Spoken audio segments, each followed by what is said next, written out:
Bom, boa noite, gente. Hoje quero ler uma mensagem do livro Pão Nosso, de Emmanuel, psicografia do Chico Xavier, né, Franciscano Xavier, e meditar nessa mensagem. Né? O livro é o Pão Nosso, tá aqui, e que a gente possa fazer uma reflexão diante desse texto, ok? Lição 89, Bem-aventuranças. Bom, antes de iniciar, explicar que esse texto, essa coleção de livros do Emmanuel, é um dos textos, um dos livros, né, que traz a ideia, traz pra gente a oportunidade, né, a proposta da gente buscar através das lições, das mensagens que vem definindo em lições, né, que pra gente, através dessas mensagens, a gente refletir trechos do Evangelho. Então, a ideia é que cada texto traz uma mensagem, que é uma reflexão, que nos permite entender um pouco mais do Evangelho do Cristo.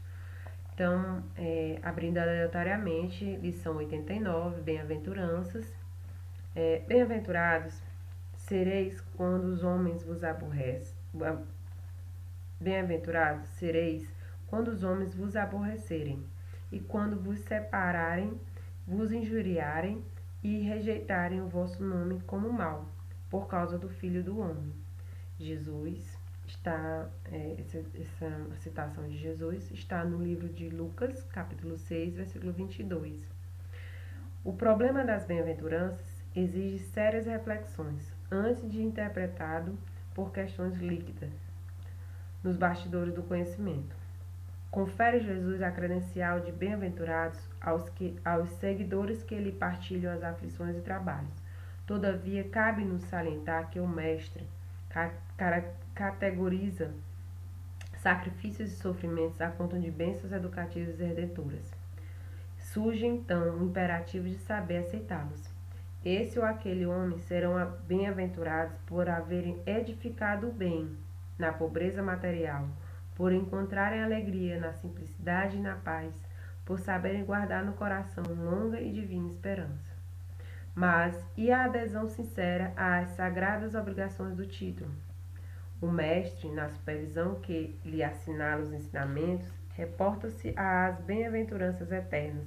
Entretanto, são os raros os que se aproximam delas com a perfeita compreensão de que se avizinha de tesouros imensos.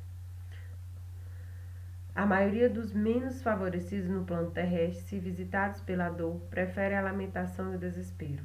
Se convidados ao testemunho de renúncia, resvalam para a exigência descabida e quase sempre, em vez de trabalharem pacificamente, lançam-se às aventuras indignas de quantos se perdem na desmensurada ambição. Ofereceu Jesus muitas bem-aventuranças, raros, porém, desejam-nas. É por isso que existem muitos pobres e muitos aflitos, que podem ser grandes necessitados no mundo, mas que ainda não são benditos no céu.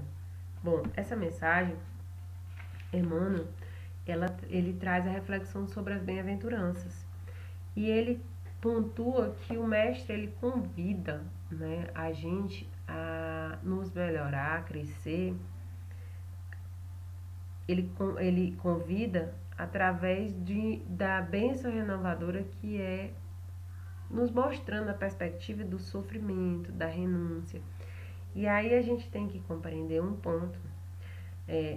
Primeiro, Emmanuel ele coloca que as bem-aventuranças, o bem-aventurado, é aquele que consegue resignar, é aquele que consegue entender o propósito de Deus na vida dele, é aquele que consegue passar pela prova, né, a aprovação, a vivência, a dificuldade, né, consegue lidar com a situação de uma forma que ele possa crescer, que ele possa evoluir.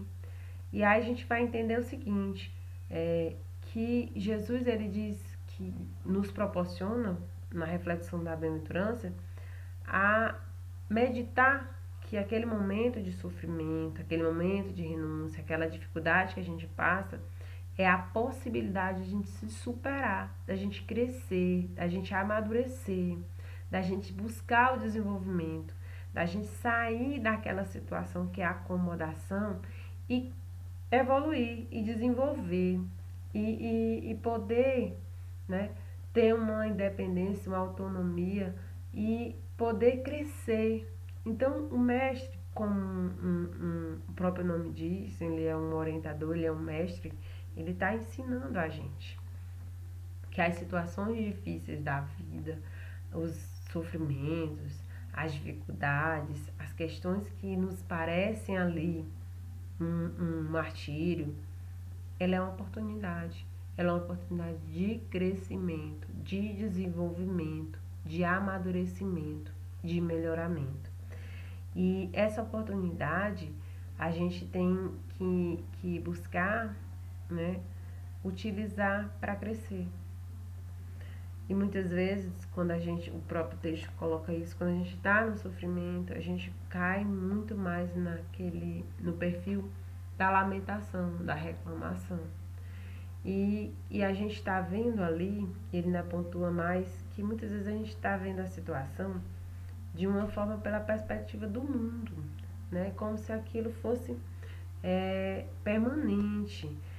E não percebe que é algo transitório, que a gente tem naquele instante realmente a dificuldade, mas também, né, lembrar que Jesus diz: comigo o fardo é leve e o jugo é suave. Quando ele pontua isso, ele diz assim: olha, eu não vou pegar aquela cruz que te cabe, ou seja, eu não vou pegar para mim aquilo que te cabe aprender. Não, não vou trazer para mim o que te cabe desenvolver. Não posso, porque é uma tarefa que cabe a cada um de nós. Ele diz que ele vai nos orientar a lidar com aquilo. Ele diz que vai estar conosco no momento, em cada momento, para a gente passar pela tormenta com a força da fé, com a certeza que ele está ali. E ali o fardo fica suave, de fato, o fardo fica leve. Porque quando você acredita que aquilo é transitório, que vai passar, e que você sabe que tem algo maior que você, mais forte, mais poderoso, junto com você, a tua força se amplia. E você consegue crescer, você consegue se agigantar diante da dificuldade. Então, o convite do Cristo é simples, é que a gente pegue a nossa cruz, que a gente pegue as nossas dificuldades, nossas, nossas dificuldades, nossos problemas, aquilo que aparece pra gente, encare, trabalhe, desenvolva, cresça. É uma oportunidade. E muitas vezes no texto ele diz assim, muitas vezes a bem-aventurança ela foi compreendida de forma equivocada. E foi. E nós ainda fazemos muito isso. Nos equivocamos. Por quê? Porque quando a gente vê bem-aventurados os aflitos, bem-aventurados os pobres de espírito, quando a gente vê essas máximas que Jesus pontua, a gente imagina só na visão material, a gente olha ali para a situação do mundo do hoje. E o Cristo não estava vendo a visão material, ele estava nos falando sobre a visão espiritual.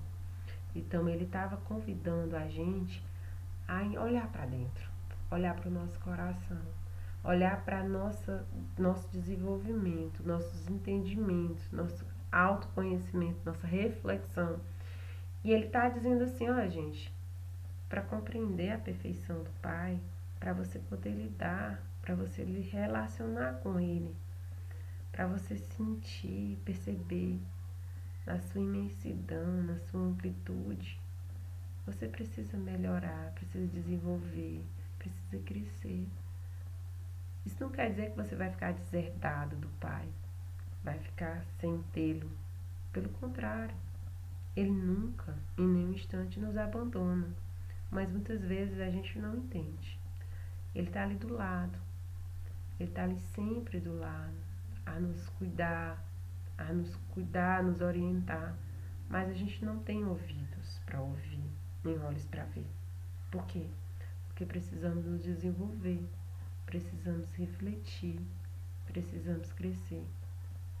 Então a ideia é essa, a gente consiga buscar desenvolver nossa visão, desenvolver nossa audição, desenvolver nossos sentimentos. Precisa crescer. Então esse texto do Emmanuel, ele possibilita que a gente reflita, que a gente busque e que a gente entenda o que o nosso mestre veio nos ensinar.